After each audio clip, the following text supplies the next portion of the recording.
Happy Saturday evening. Frank Rock, House of Orange Sports Channel coming at you. Thank you for tuning in with me. Tennessee, once again, gets the run rule tonight. 12-1 over Bowling Green in game 2 of the series. That's 2 games. That's 2 run rules in this series. And, it just kind of feels like something that happens fairly often with this team right now. And of course, when you have this kind of lineup, you're going to put those runs up. We saw it a little bit slow out of the gate this year. Tony Vitello is starting to figure out that lineup a bit. Got it kind of cooking right now, and we'll get into that here in just a minute. Before I go any further, make sure you like, share, subscribe. Let's get this thing rocking and rolling, man. Leading up to Tennessee, Alabama tonight, everybody's fired up about that. But the baseball team, the baseballs, take care of business again, 12-1. The ball was flying. We're starting to see some things with this lineup that are pretty nice right now. So I'm going to get right into it. So Tennessee hits 4 home runs tonight. They also will make you pay. In that 6th inning, Bowling Green should have been out that inning. Their second baseman, he fielded it. I don't know if he didn't have control of it, if he nonchalanted it, but he fumbled it. Kavaris Tears. That is why when you're playing the game of baseball, you don't assume anything. Kavaris Tears, credit to him, he run it out, he beat it out, and Tennessee then ended up stretching that game to where they kept adding runs to it, and they run ruled them in the top of the 7th inning. If Tears just assumes it and he lollygags down the line, that baseball game's still going on right now. Or odds are it's still going on right now, because it would have been, 6-1 when that was happening, maybe 7-1, I think. But, that's why in baseball, you don't take a play for granted. Now, the Blake Burke home runs, you can probably take those for granted that those are long gone. But, a grounder to second, a pop-up, a fly. We saw a pop-up down in Arlington for Blake Burke when he hit the little pop-up at the left, and you just assume it's an out. Well, the Baylor outfielder and shortstop, neither one of them saw it. It dropped. You don't assume anything. And the younger generation, you cannot assume it. I've watched younger guys think they've hit a bomb and start walking, then it hit right in front of the fence before and stuff. You cannot assume anything with it. Again, hats off to Kavaris Tears. He could have assumed that he was going to be out. He didn't. He run it out. The guy, whatever happened with Bowling Green's second baseman, I think he screwed up. Personally, just watching it, should have been an easy out. Should have been the end of the inning.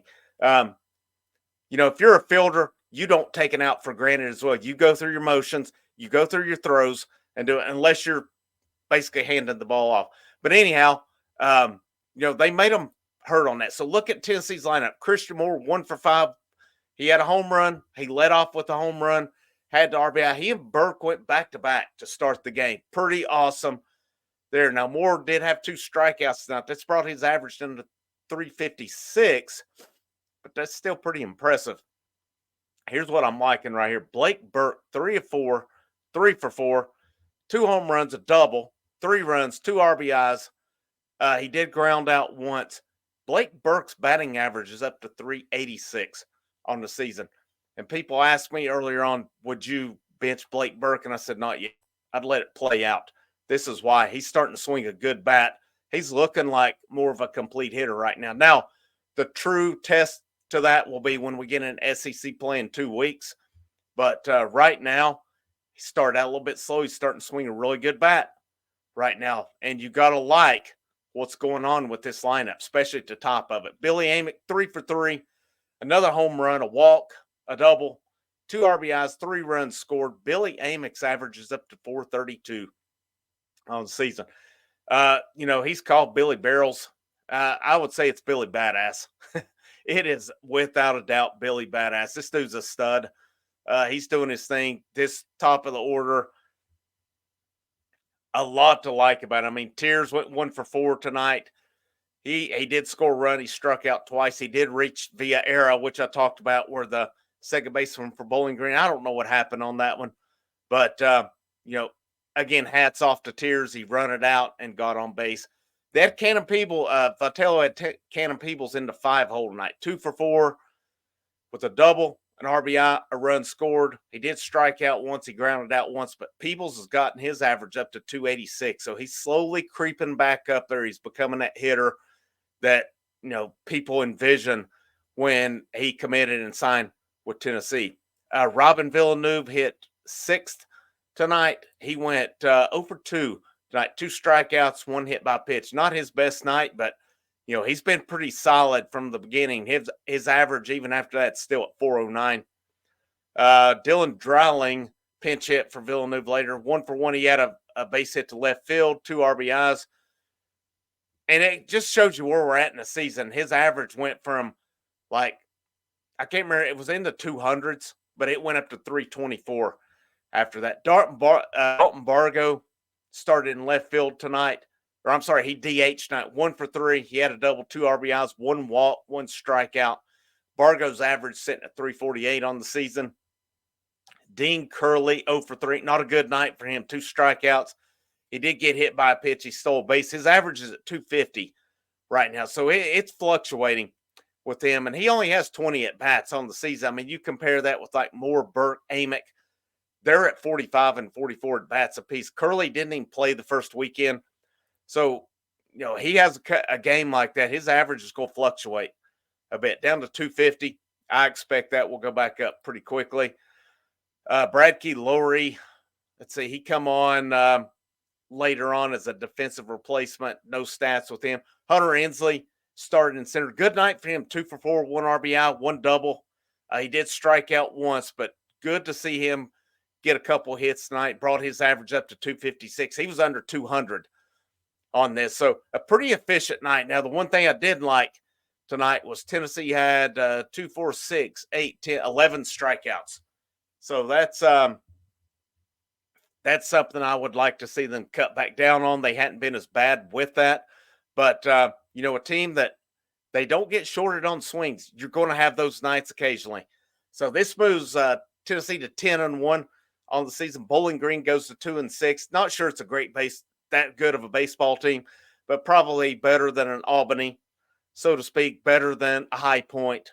I think, I haven't kept up with ETSU any since they played them or Asheville, either one. But looking at Tennessee stats too, they only left 7 on base tonight. That's not great. That's not horrible either. So you kind of hope, you definitely want to cut down on strikeouts, and you definitely probably would like to, I don't know, you'd probably like to keep those left on base around that, if not a little bit lower. But I mean, what's reasonable, especially if you're loading the bases or putting a couple guys on with it. Shifting to the pitching as well. But before I shift that, this lineup, man, if Peebles is hitting, so I've said it with Moore, Burke, Amick, Tiers, if Peebles or Villeneuve, whomever is in that 5th or 6th, if that's your top 6, and then if Dreiling's hitting, if Curley's hitting, if Bargo's hitting, this could possibly be a 1-9 lineup with no easy outs in it. And we'll see where it goes with Ensley, Dreiling, how it plays out, Bargo or whomever. Those guys are going to get at bats. Will this rival the lineup for 2 years ago? I don't know that it will be as good. There's parts of it I think will be better. There's parts of it I think will be worse.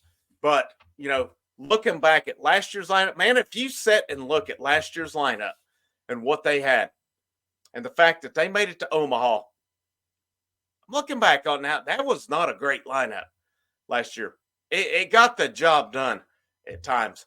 And the pitching staff, the weekend rotation, it got the job done at times. Your bullpen saved you a lot. The fact that Tony Vitello and Frank Anderson and Elander and these guys got them to Omaha, that's a testament to the coaching job they did last year. I don't think a lot of people realize that, especially when I think you had some team chemistry issues, as Tony Vitello's alluded to earlier on when he talked about Christian Moore and his unselfishness. And he said he had pitchers last year who didn't want to do what was asked. I think you can put 2 and 2 together on that, or 1 and 1, whichever math you want to use on that one.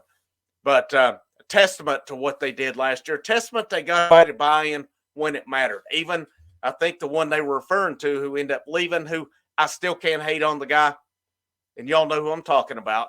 He's throwing in the ACC now, but he gave it all year. I can't hate on him because that getting to the pitching. Speaking of pitching tonight, well, before I get to that, fielding, no errors again tonight. That's another efficient, solid night in the field for positions where it says, well, there's guys that may not be so solid. Well, Billy Amick, 3 attempts, did his thing. Christian Moore, 3 attempts, did his thing on it. Nice night of fielding for them. Pitching, Drew Beam did a Drew Beam night again. 6 innings, 1 earned run, 1 walk, 9 strikeouts, 5 hits. Very good night for him. Aaron Combs come in and locked it down in the 7th. He threw 9 pitches, 1 inning, 1 strikeout, gave up no hits, 1 fly ball, 1 ground out, and got out of it. So for the year now, Beams at 22 2/3 innings, 1.54 ERA, 24 strikeouts, 22 2/3 innings. He has given up 23 hits and 22 2/3 innings as well. So curious to see how that plays out come SEC time. And now Aaron Combs, his ERA is at 3.94. The bulk of that happened in that Oklahoma game. And what got him into trouble that night was his walks. That was totally what got him into trouble. And they may have went with him a little bit long, but sometimes you give that guy the opportunity to work out of it. But pitchers, they were on their game again tonight. And then, pretty much another really good night for Tennessee baseball. It leads up into they won the series tonight with this game. And then, they'll go into tomorrow looking for the sweep once again on this weekend. That'll be their second weekend sweep in a row if they take care of this. I fully suspect it'll be Xander Sechrest again tomorrow. Could they go Nate Snead possibly? But Snead did throw earlier in the week against High Point. I think he'll be rested enough, 5 days rest to throw again tomorrow. Do they get some other guys, possibly some pitches in as well tomorrow? I haven't seen any post-game comments from Vitello yet. I'm thinking it's probably Sechrest, and they see where they go from there. You'll probably see numerous guys tomorrow, or do they possibly let Sechrest see if he can go a while tomorrow? I'm interested in that. I think you're looking at, though, with this rotation, when it's all said and done, you're going to be looking at, I'm not sure who the Friday night guy's going to be. It's going to be an AJ. Is it going to be Russell or Causey? Beam is going to be in it, and then I really feel Russell or Causey, the other will be your Sunday guy. That's how I see it going moving forward. That's your 3. It seems to be your 3 best starters. Could Snead start possibly? I still see Snead kind of in that Chase Burns role where he's going to come in and give you multiple innings throwing, give or take 100 miles per hour, and he can get things done. I like this team. I like the setup of it. We'll see what they're doing. And, when you're hitting for those averages, you can make things happen. To me, the question is, how does this team translate to Omaha if they get that far? There's a long way till then. Obviously, we're just a few weeks into the season. We're 3 months out from potentially Omaha. But I'm curious to see how this team progresses, especially when you go to Alabama in 2 weeks to start SEC play, and then you go forward. It's going to be fun. It's going to be exciting. A lot going on. But, thank you guys for tuning in. Here just about 2.5 hours or so, I'm going live right after the Tennessee-Alabama basketball game tonight. Let's hope Tennessee takes care of business. I predicted it. I'm saying Tennessee 90-83 tonight.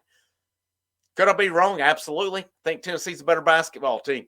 I love that the Alabama student section's chanting Dalton Connect's overrated. You're going to find out tonight. We're going to see how overrated he is tonight. And I have a feeling the debate over SEC Player of the Year, who knows?